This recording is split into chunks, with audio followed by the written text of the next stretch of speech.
Allocution de Jacob Cuquier devant les élèves de première et de terminale du lycée Lucie-Aubrac de Bolène, mai 2011. On m'a demandé de vous parler de ma vie à Bolène durant la Deuxième Guerre mondiale. Pour vous, élèves de première et de terminale, cette guerre c'est de l'histoire. Pour moi, c'est de la mémoire, avec tout ce que mémoire comporte d'imprécision, d'émotion et d'oubli. Un fait est certain, ma vie à Bolène, petite ville de 5000 habitants à l'époque, fut rythmée par ce qui se passait ailleurs, en France et dans le monde. Je ne l'ai compris que bien plus tard. Je me présente, Jacob Michel Cuquier, né à Paris en 1933. Année fatidique. Hitler, nommé chancelier d'Allemagne, va précipiter le monde dans la guerre la plus meurtrière de tous les temps. 85 millions de morts. Rien qu'en France, près de 500 000, pour la moitié des civils. Pour les Juifs, une catastrophe. Sur une population mondiale d'environ 12 millions, plus de 6 millions vont périr dans des conditions atroces en Europe et en Russie. Sur les 240 000 Juifs vivant en France, 83 000 vont disparaître dans la tourmente. Me voici donc devant vous, un dinosaure qui va sur ses 80 ans, qui a échappé au massacre, et ce, grâce aux hommes et aux femmes de bonne volonté de Bolène, et tout particulièrement grâce aux époux Charmaison, Georges et Marie-Angèle, qui m'ont caché dans leur ferme au péril de leur vie. Cacher un juif était à cette époque passible de peine de mort. Bien d'autres Français l'ont fait. Les 2/3 de la population juive de France ont survécu. Revenons à Hitler. Pour vous, c'est un nom dont vous avez appris l'histoire dans les livres. Pour moi, dans les nimbes de ma mémoire d'enfant, c'est une voix. En 1938 ou 1939, dans notre petit appartement parisien, au 90 du boulevard de Ménilmontant dans le 20e arrondissement, je revois encore mes parents l'oreille collée contre l'appareil de radio, diffusant les discours d'Hitler. Résonnent encore à mes oreilles ces vociférations hystériques auxquelles répondaient les hurlements de la foule de nazis avalant les paroles de leur fureur. Mes parents, qui comprenaient l'allemand, avaient des raisons d'être terrorisés. Il appelait à la domination mondiale de la race aryenne, à la destruction des Juifs du monde entier. La guerre déclenchée par les Juifs leur serait fatale, hurlait-il. Mes parents, qui en 1930 avaient fui la Pologne pour échapper aux pogroms fomentés par l'Église catholique et qui avaient choisi de venir en France, pays d'accueil et de liberté, savaient ce que de telles menaces d'anéantissement voulaient dire. Il les prenait au pied de la lettre. Né à Paris, comment suis-je arrivé à Bolène à l'âge de 7 ans? 1er septembre 1939. Hitler envahit la Pologne. Le lendemain, la France mobilise. Le 3 septembre, la France et la Grande-Bretagne déclarent la guerre à l'Allemagne. Mon père, alors âgé de 38 ans, veut s'engager volontaire. Mais, comme il est polonais, il ne peut servir dans l'armée française et sera versé d'office dans la section polonaise de l'armée française. Le voilà donc parti de la maison. Commence la drôle de guerre. Aucun combat n'a lieu en France. Hitler a d'autres projets. D'abord en finir avec la Pologne qu'il va partager avec l'URSS fin septembre. Envahir le Danemark, attaquer la Norvège. Règne donc en France pendant de nombreux mois une atmosphère très curieuse mêlant des relents de guerre et un semblant de paix. Le 10 février 1940, l'unité polonaise dans laquelle servait mon père vient s'établir à Bolène. Ma mère et moi l'y rejoignons. Je vois mon père en uniforme polonais. Des soldats et des officiers polonais viennent prendre le thé à la maison, saluant ma mère de façon très protocolaire, vieille Pologne, se courbant en deux et claquant des talons. Le 10 mai, passant par la Hollande et la Belgique, les troupes allemandes déferlent sur la France. Mon père part au combat. Ma mère devient nerveuse. Elle, qui n'était que gentillesse et tendresse, se met à me donner des taloches. Les semaines passent. Nous restons sans nouvelles de mon père. Le 22 juin 1940, l'affaire est officiellement réglée. La France battue, mais non encore totalement envahie, signe une armistice avec l'Allemagne. Mon père n'est toujours pas de retour. Est-il mort? Est-il prisonnier? Sinon, il devrait être libre et déjà revenu. Après plusieurs semaines d'attente, mon père réapparaît en civil. Que s'était-il donc passé? Il n'avait pas été fait prisonnier. Descendu à Marseille après l'armistice, il se présente à la gendarmerie devant la commission de démobilisation et leur dit « Voici mon fusil, mes munitions, mon uniforme. Messieurs, au revoir. » Pas du tout. Un gendarme lui met les menottes au poing. Seuls les membres des forces armées françaises, non faits prisonniers, pouvaient retourner chez eux. Les soldats polonais, eux, n'étant pas des membres français des forces armées françaises, devaient être remis aux autorités allemandes comme prisonniers de guerre. La Pologne avait été battue. Tous les soldats polonais ayant servi dans l'armée française devaient être remis aux Allemands comme prisonniers de guerre. Que fait un juif, les menottes au poing, pour échapper à son sort? Il demande à faire pipi. Il saute par la fenêtre et le voilà libre. Par des chemins détournés, mais en évitant de se cacher, empruntant des grandes routes, au vu et au su de tout le monde, il finit par revenir à Bolène. Vous auriez demandé au gendarme qui l'a arrêté si, en tant qu'homme, il trouvait normal d'arrêter un soldat qui s'était engagé volontaire pour se battre pour lui, pour combattre l'ennemi de la France. Il aurait répondu par la négative. Mais en tant que membre d'une administration, il obéissait aux ordres. Ce fut là un des drames de la France. L'administration française a continué à fonctionner, mais sous les ordres d'un gouvernement qui avait choisi de collaborer avec l'ennemi vainqueur.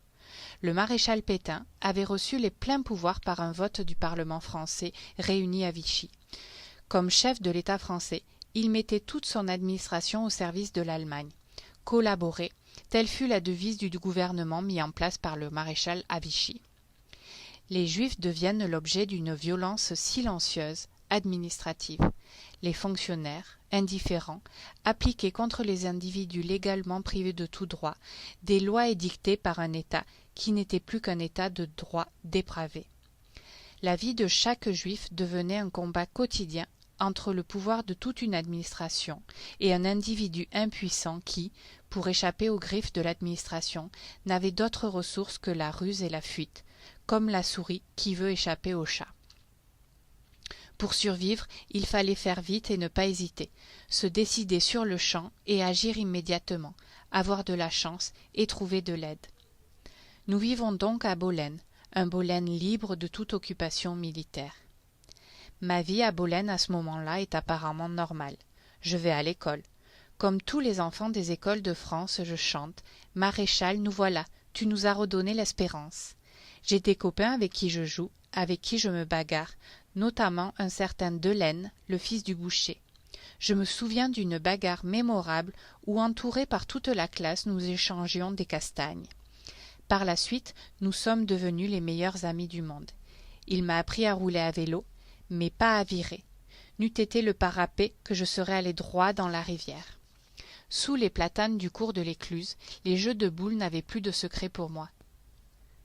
Les amoureux avaient les leurs. Ils s'en allaient sous les platanes rejoindre une forêt voisine. Nous savions bien que quelque chose se passait dans la forêt, mais quoi? L'Internet, la télévision n'étaient pas nées. L'information souhaitée n'était accessible nulle part. J'acquiers l'accent du Midi. Mon père travaille comme manœuvre aux usines de briques réfractaires Val-à-Brègue. Quand nous étions souffrants, madame le docteur Bache venait nous soigner à domicile, parfois accompagnée de son fils. Elle allait devenir un personnage clé de mon sauvetage et plus tard dans mes études de médecine. En réalité, la vie à Bolène n'est pas normale. Nous avons faim. L'armée allemande réquisitionne la plus grande partie de la production agricole.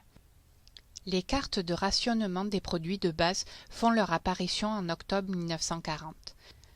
Le rationnement de vêtements n'allait pas tarder. Les voitures sont affublées d'énormes machines noires à l'arrière, les gazogènes. Les pommes de terre disparaissent des étalages. Topinambour et rutabaga les remplacent. Un marché noir se développe. À prix élevé, on peut tout acheter. Mes parents n'en ont pas les moyens. Le maire de la ville, M. Cuilleret, essaye de nous aider. Un lopin de terre nous est alloué que nous cultivons mon père et moi. Il fallait trouver du fumier, et je courais derrière les chevaux, armé d'une pelle et d'un seau pour recueillir les crottes. Je n'étais pas le seul. La compétition était rude entre petits garçons guettant le même crottin. Mon père et moi passons des heures à la pêche, le plus souvent des goujons, rarement un brochet. La fête. Le grenier de la maison est transformé en clapier à lapin. Avec les copains, nous avons voulu jouer au grand. Fumer, mais quoi? des feuilles de platane sèches dans du papier journal. De retour chez moi, ma mère s'inquiète de voir son petit chéri si malade, nauséeux, vomissant. Je sens la fumée. Mon père, lui, a compris. Des Lorrains et des Alsaciens expulsés de chez eux débarquent à Bolène, reconnaissables à leur accent si particulier. Grand nombre de Lorrains en novembre, puis des Alsaciens en décembre 1940, furent purement et simplement chassés de chez eux, avec en tout et pour tout 15 kilos de bagages et déportés en zone non occupée. La vie à Bolène non seulement n'est pas normale, mais commence à être dangereuse. Dangereux d'écouter Radio Londres, passible d'une amende et d'1 mois de prison. Nous nous retrouvions le soir chez des amis juifs qui possédaient une radio. L'émission commençait par 3 coups de grosse caisse répétés 2 fois. Boum, boum, boum. Boum, boum, boum. Suivi de « Ici Radio Londres, les Français parlent aux Français ». Le brouillage par les autorités de Vichy, aussitôt activé, n'arrivait pas à masquer l'émission. La voix de Maurice Schumann, reconnaissable entre toutes, animait l'émission Honneur et Patrie. Nous adorions cette émission. Moi, tout particulièrement. Et pour cause. Un soir, les 2 jeunes filles de la maison, âgées entre 18 et 20 ans, sont descendues en soutien-gorge, ne prêtant pas attention à un petit garçon de 7 ans. Quelle révélation! Quelle émotion!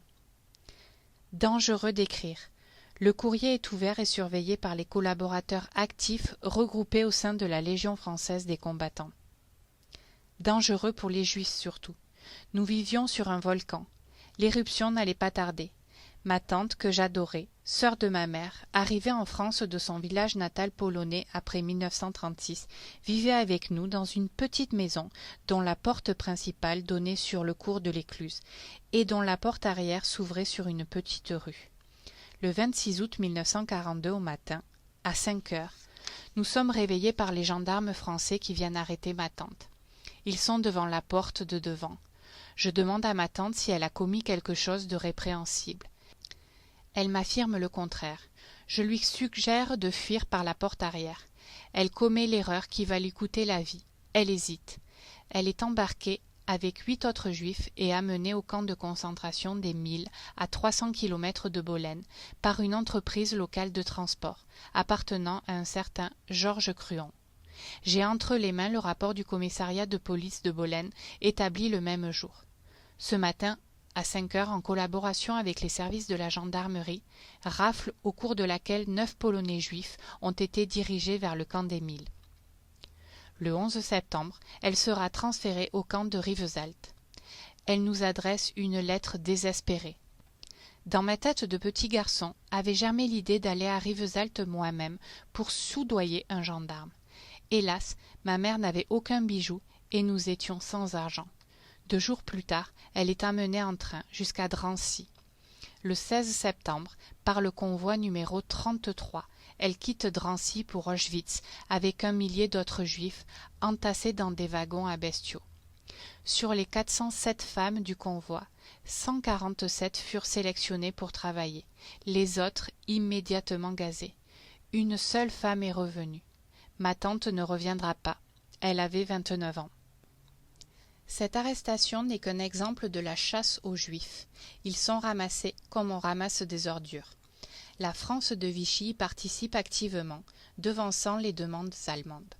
Pétain promeut une politique raciale anti-juive, spécifiquement française. Pour se montrer souverain, il fallait opprimer les Juifs. En septembre 1940, dans leur ordonnance contre les Juifs de la zone occupée, les Allemands avaient défini les Juifs par leur religion. 2 lois de Pétain allaient définir les Juifs par leur race. L'antisémitisme racial devenait légal. L'obsession antisémite et xénophobe de Pétain allait se traduire par 4 lois.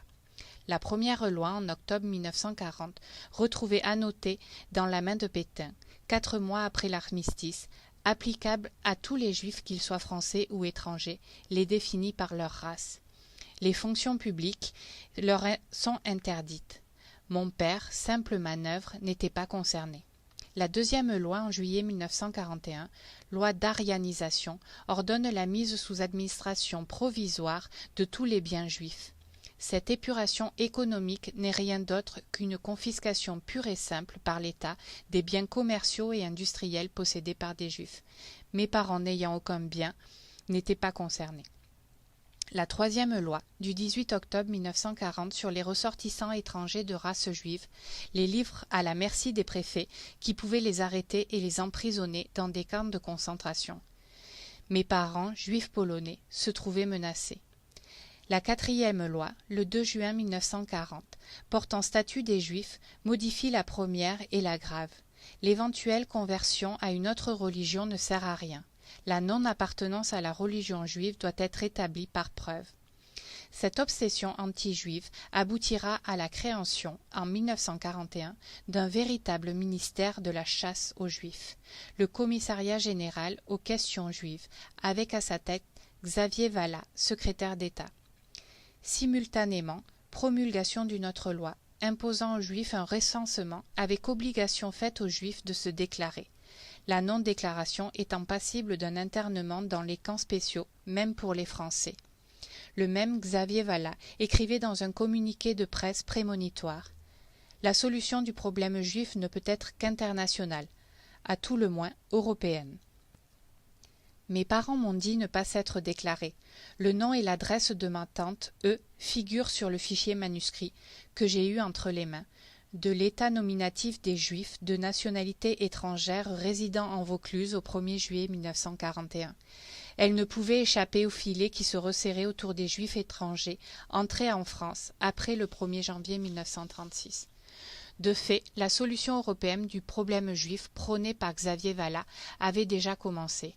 En Pologne, puis en URSS, envahi le 21 juin 1941, des commandos SS spécialisés fusillaient plus d'1 million de Juifs. En janvier 1942, lors de la conférence de Wannsee, la solution finale était décidée. La France de Pétain y participe activement en déportant des Juifs étrangers arrêtés par la police française. La France est le seul pays qui ait procédé à de telles livraisons aux nazis de Juifs arrêtés en zone non occupée. 17 mars 1942. Premier des 67 convois en partance de Drancy qui allaient déporter 67 000 Juifs à Auschwitz. 16 et 17 juillet. Rafle du Veldiv. Aurions-nous été encore à Paris, nous aurions fait partie de ces 12 884 Juifs, dont 4 051 enfants arrêtés. Le 20e arrondissement de Paris faisait partie des 7 arrondissements particulièrement visés par ces rafles. 26 août, arrestation de ma tante sous mes yeux. La méticulosité de l'organisation des arrestations en zone non occupée vous laisse pantois. Le préfet de Vaucluse organise une véritable chasse à l'homme. Les 5, 15, 18 et 24 août, le gouvernement donne au préfet des instructions en vue de l'arrestation des Juifs étrangers. Le préfet de Vaucluse établit alors un plan avec l'ingénieur en chef des ponts et chaussées et le commandant de gendarmerie. Un certain nombre échappent à cette vague d'arrestations. Le 30 août, une circulaire demande de retrouver la trace de tous les Juifs étrangers qui se sont soustraits aux mesures de regroupement. Le préfet fait alors procéder à d'actives recherches à Avignon et dans les petites agglomérations alentours. Il prescrit des rafles et des vérifications d'identité dans tous les lieux où pourraient se trouver des Israélites fuyards. Les 2, 3 et 5 septembre, les services de police d'État et la police des renseignements généraux procèdent à des vérifications inopinées dans les hôtels, cafés et pensions de familles de la région. Le commandant de gendarmerie fait diffuser auprès de ses collègues des départements limitrophes de bulletins de recherche des Juifs introuvables en Vaucluse. Les 3 et 5 septembre, en Avignon, la gendarmerie vérifie systématiquement l'identité des voyageurs qui entrent ou sortent de la ville. Quel acharnement! Le vocabulaire utilisé mérite attention. Regroupement, ramassage. Ces arrestations indignent une grande partie de la population française. Le rapport de la police mentionné plus haut en témoigne. La population de Bolène s'émeut des arrestations opérées dans les milieux israélites. Quelques jours plus tard, le commissaire de police de Bolène écrit « Les arrestations des Juifs ont soulevé l'opinion ». Au cours d'un sermon en église de Bolène, un prédicateur se fait l'avocat des Israélites persécutés. 24 préfets de zones non occupées signalent que la majorité est bouleversée et indignée. Le haut clergé du Vaucluse, oublieux de l'histoire du comtat vénitien où le pape protégeait ses juifs, reste muet, mais des hommes d'église importants vont courageusement élever la voix. Le 27 août 1942, Monseigneur Saliège, archevêque de Toulouse, Monseigneur Théas, évêque de Montauban. Des tracts diffusant les cahiers de témoignages chrétiens circulent qui critiquent la politique anti-juive du gouvernement. Vichy n'en poursuit pas moins sa politique anti-juive. Le 9 novembre 1942, mes parents, juifs étrangers, sont assignés à résidence et interdits de déplacement sans autorisation de la police. Le port d'une étoile jaune, obligatoire en zone occupée, nous fut épargné au prix de 2 mesures aussi redoutables. Un nouveau recensement en décembre et la position sur les cartes d'identité et sur les cartes d'alimentation du tampon juif en grosses lettres de 1 cm. Ce tampon juif équivalait à un marquage particulièrement efficace lors des vérifications d'identité par la police. Mes parents, comme beaucoup d'autres juifs, se trouvaient confrontés à un dilemme. Se déclarer était se livrer à la police. Ne pas se déclarer, alors que les mairies savaient qui était juif, vous privait de carte rationnement. Il fallait bien se nourrir. Ils se sont déclarés avec 140 000 autres juifs dont les noms ont enrichi les fichiers de police. Les arrestations se multiplient. Il n'y avait sur le territoire français pas plus que 2400 policiers allemands. C'est la police et la gendarmerie française qui durent accomplir le sale travail. Le service d'ordre légionnaire leur prêta main forte. Nous survivons. 3 mois passent.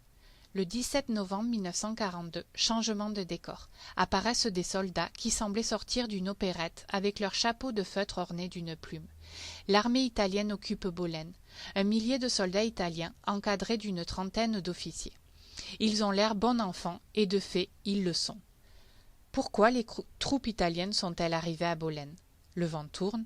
En Russie, les Allemands, qui n'ont pas su s'emparer de Moscou l'hiver précédent, sont enlisés à Stalingrad.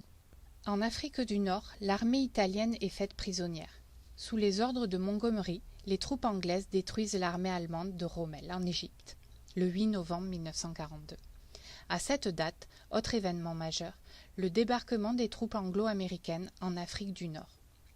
Confronté à la perspective d'un débarquement possible des troupes alliées sur la côte méditerranéenne le 11 novembre 1942, Hitler donne l'ordre d'occuper la zone non occupée, qui devient la zone sud.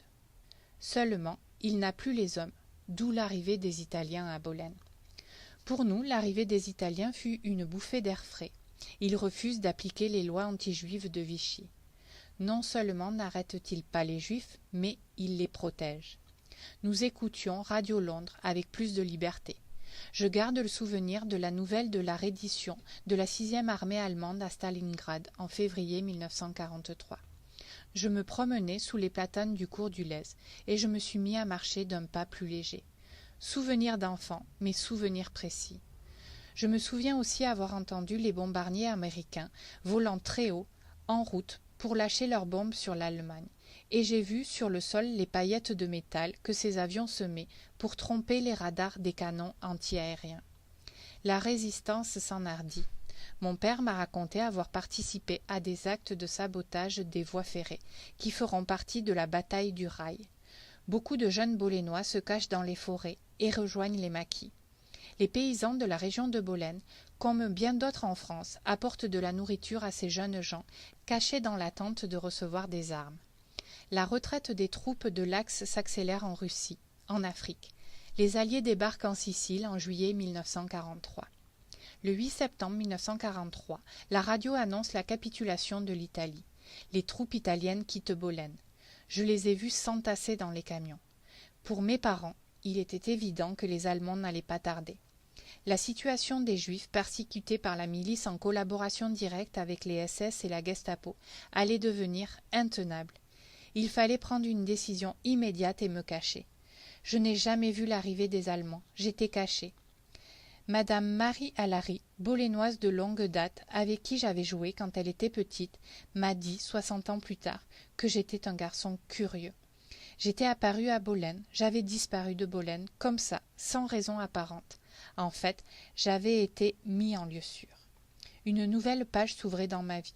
celle d'un enfant caché chez 2 paysans des alentours de Bolène, Georges et Marie-Angèle Charmaison, qui m'ont hébergée, nourrie, blanchie, protégée pendant toute une année dans leur ferme, dans le quartier de l'Étang, route de Mondragon.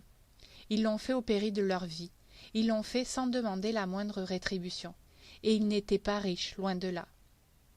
Comment suis-je arrivée chez les Charmaison ? À vrai dire, je ne le sais pas. J'aurais pu l'apprendre plus tard, il n'en fut rien. Mes parents et moi n'avons jamais, je dis bien jamais, dit un seul mot sur cette période, et je ne sais donc pas de façon certaine comment mes parents ont organisé mon sauvetage, ni même comment ils ont assuré leur propre survie. Je ne peux qu'essayer de reconstituer l'histoire. Fin 1942, et dans les premiers mois de l'année 43, 2 personnes courageuses décident de recueillir des enfants de déportés de la région parisienne. Madame le docteur Marianne Bach et Monsieur André Rombaud. Marianne Bach, initiatrice du projet, je l'ai bien connue. André Rombaud, lui, je ne l'ai jamais vu. Protestant, fils de pasteur, socialiste pur et dur. La générosité faisait partie de ses valeurs. Il fut de ces Français qui n'ont jamais collaboré. Aussi, quand Marianne Bach est venue soigner la famille Rombaud, André Rombaud et elle étaient-ils faits pour s'entendre. Madame Bach avait besoin d'une liste de familles bolénoises de confiance, prêtes à accueillir ses enfants. Elle demande à André Rombaud de l'aider. C'est lui qui établit ce véritable réseau d'entraide. À qui d'autre qu'à Marianne Bach mes parents auraient-ils pu s'adresser pour me cacher ? Les Charmaison devaient figurer sur la liste. C'est sans doute ainsi que mes parents m'ont confié à eux. Je n'ai aucun souvenir de ce jour où je fus séparée de mes parents pour atterrir chez des étrangers. Les Charmaison savaient que j'étais juif. Ils n'en ont dit mot à personne. Leur enfant non plus. Ils avaient fait croire que j'étais un petit-neveu venant de l'Ariège. Les agriculteurs alentour l'avaient admis. J'avais changé de nom, Jacques Cullérier, et pour rien au monde aurais-je répondu au nom de Jacob Cuquier. Mes parents m'avaient fait la leçon. J'avais compris. Georges Charmaison était de petite taille, un peu rondouillé, souriant, tranquille, amoureux de la nature et des animaux. Marie-Angèle, plus mince, toujours vêtue de noir, faisait bien plus vieille. Tous deux, d'une gentillesse extrême, m'ont traité comme le petit-fils qu'ils n'ont jamais eu. Quand des personnes venaient leur rendre visite, ce qui était rare, Marie-Angèle me prenait par la main et me conduisait dehors, l'air de rien, pour me soustraire à la curiosité qui aurait pu me trahir. J'ai appris plus tard qu'ils étaient communistes. La ferme était petite, flanquée d'une remise dont l'étage servait de grenier à foin. On y accédait par une échelle. Quand les gendarmes faisaient leur ronde, je grimpais à toute vitesse me cacher dans le foin. Le souvenir de l'arrestation de ma tante me hantait. Elle avait été arrêtée par des gendarmes et n'était pas revenue. J'avais peur d'être emmenée par les gendarmes pour ne pas revenir. Plus de 60 ans plus tard, quand je suis venue revoir la ferme, l'échelle était toujours là, exactement à la même place. La mémoire vous joue des tours. Quoi de plus imposant qu'un cheval pour un petit garçon ? Eh bien, j'aurais juré qu'à la ferme, il n'y avait pas de cheval. Monsieur André Mégier me rappelait récemment que les Charmaison en avaient un qui leur suffisait pour les labours. Pour les moissons, en revanche, un seul cheval n'aurait pas eu la force de tirer une moissonneuse-batteuse. Les Mégier leur prêtaient leurs 2 chevaux qu'amenait Gilbert Mégier, le fils des voisins les plus proches, alors âgé de 16 ou 17 ans, et qui se souvient parfaitement des événements de l'époque. Je regardais les moissons de loin, ce qui surprenait les moissonneurs habitués à se voir entourés d'enfants. Prudence et crainte devaient sans doute me rendre méfiant et m'inciter à éviter des rencontres inopinées. Alors que je ne garde que des souvenirs heureux de cette période, André Mégier se souvient de moi comme d'un petit garçon en pleurs. La première fois qu'il m'a vue, Madame Charmaison était sortie de sa chambre, me tenant par la main, répétant en patois provençal « Je ne sais plus qu'en faire, je ne sais plus qu'en faire ». Celui dont elle ne savait plus que faire, c'était moi, en pleurs. Mon père ne montait jamais. Ma mère, prétendant faire une promenade, est venue 1 fois ou 2 durant toute l'année où je fus cachée. Elle passait devant la maison. Je n'allais pas la voir, et elle ne me faisait aucun signe. Nous étions convenus de ne pas nous reconnaître. Dans la journée, je faisais fonction de berger. Les moutons sont idiots mais gentils et obéissants, sauf le bélier qui un jour a manqué de me démolir. Heureusement, il a visé le seau que je portais plutôt que moi-même. Il m'a raté de peu. Les chèvres, en revanche, indomptables, n'en font qu'à leur tête. Quand dans les champs, par temps chaud, j'avais soif, je trayais une chèvre. Le soir, par beau temps, Georges Charmaison m'apprenait à lire les configurations des étoiles. Les Charmaison élevaient un cochon. On l'appelait Adolphe. Un des plus beaux souvenirs date du jour où on a tué Adolphe, l'immonde bête. J'ai appris un peu de patois. Je n'allais pas à l'école. L'école buissonnière était quotidienne. Ainsi s'écoulèrent les mois de cette année, entre septembre 1943 et août 1944, mois durant lesquels je n'ai vu ni miliciens ni Allemands. J'étais bien caché. En bas, à Bolène, la situation reste tendue. Les dénonciations se poursuivent. Georges Cruon, celui-là même qui avait amené ma tante au camp des Milles, devient le chef de la police de la milice de Bolène et transmet à Avignon une liste de juifs de Bolène. Mes parents, exposés comme juifs étrangers, pouvaient se faire arrêter à chaque instant. Pourquoi ne l'ont-ils pas été? Qui sait? Bienveillance de la municipalité qui n'a dénoncé personne? Simplement la chance? Le vent de l'histoire qui avait tourné? L'administration devenait moins encline à collaborer. La police notamment ne voulait plus participer à la chasse aux Juifs. La Gestapo et les SS ayant perdu le soutien actif de l'administration officielle, dut s'appuyer sur cette organisation collaboratrice parallèle abominable, la milice, dont les membres se recrutaient parmi les anciens de la Légion française des combattants et surtout parmi la pègre, les malfrats et les repris de justice. Les miliciens armés travaillent main dans la main avec les SS et la Gestapo. Cette milice participait aux arrestations armées des Juifs et des résistants. Ce fut le cas de la rafle du 17 septembre 1943, au cours de laquelle 7 patriotes bolénois ont été arrêtés, parmi eux André Rombaud. Déporté au camp de Buchenwald, il y fut assassiné. Le 1er décembre 1943, Madame le docteur Bache réussit à échapper à la Gestapo venue l'arrêter. Les miliciens se conduisaient comme des gangsters, extorquant des fonds sous prétexte de protéger les Juifs, puis les livrer aux Allemands contre des sommes modestes ou des rétributions misérables. Le film Lacombe Lucien en donne une parfaite description. Mon retour à Bolène. Vers la mi-août 1944, c'est la débandade dans l'armée allemande. Le 6 juin, le jour D, les troupes alliées débarquent en Normandie. Les 14 et 15 août, deuxième débarquement allié sur les côtes du Var. Mes parents sont dans leur petite maison, et vers le 17 août, mon père, depuis le soupirail de la cave, aperçoit une compagnie d'une vingtaine de SS faisant des allées et venues, comme s'ils étaient devenus fous. Après un dernier passage en direction du pont, mon père entend une immense explosion, sans doute la destruction du pont. Il était clair qu'ils ne reviendraient plus. Les Allemands ne sont plus là. Les troupes alliées ne sont pas encore arrivées à Bolène, mais Bolène est libre. Mes parents viennent me chercher. Là non plus, je n'ai aucun souvenir de ce jour. Nous avions survécu, mais une personne qui m'était chère manquait à l'appel, ma tante. Sa disparition restera comme une ombre portée sur toute la durée de la vie de mes parents. Sans doute ne se sont-ils jamais pardonnés de n'avoir pu la sauver, ou tout simplement d'avoir survécu, alors qu'elle était morte, gazée et brûlée. Nous n'en avons jamais parlé. En ville, c'est la jubilation. Les gens dansent dans les rues. Presque tous les hommes arborent un brassard des forces françaises de résistance, alors que les vrais résistants, ceux du début, n'étaient qu'une poignée. Les femmes qui ont eu des relations avec les soldats allemands sont promenées dans les rues, tête rasée, sous la huée de la foule. Des exécutions de collaborateurs ont lieu dans le cimetière. J'ai entendu les crépitations de mitraillettes venant du cimetière. Soudain, les soldats américains arrivent. J'étais cours de l'Écluse quand leurs tanks sont apparus, le 25 août 1944. Les tourelles étaient ouvertes, les soldats assis sur les tanks.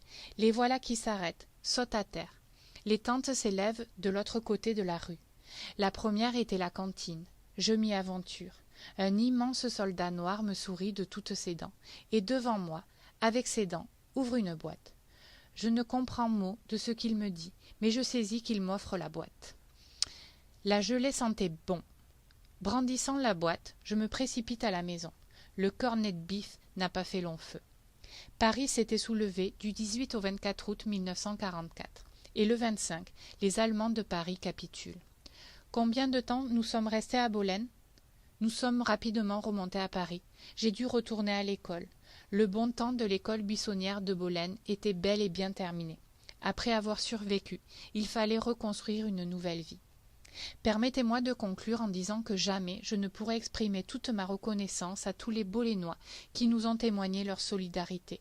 à André Rombaud et à madame le docteur Marianne Bache, qui m'ont permis d'être accueillie par les Charmaison, et surtout à Georges et Marie-Angèle Charmaison, qui m'ont adoptée, comme si j'avais été leur petit-fils, au péril de leur vie. Ils ont pris ce risque tout simplement parce que leur conscience leur a dicté de venir en aide à leurs semblables en perdition. Je ne suis jamais revenu les voir.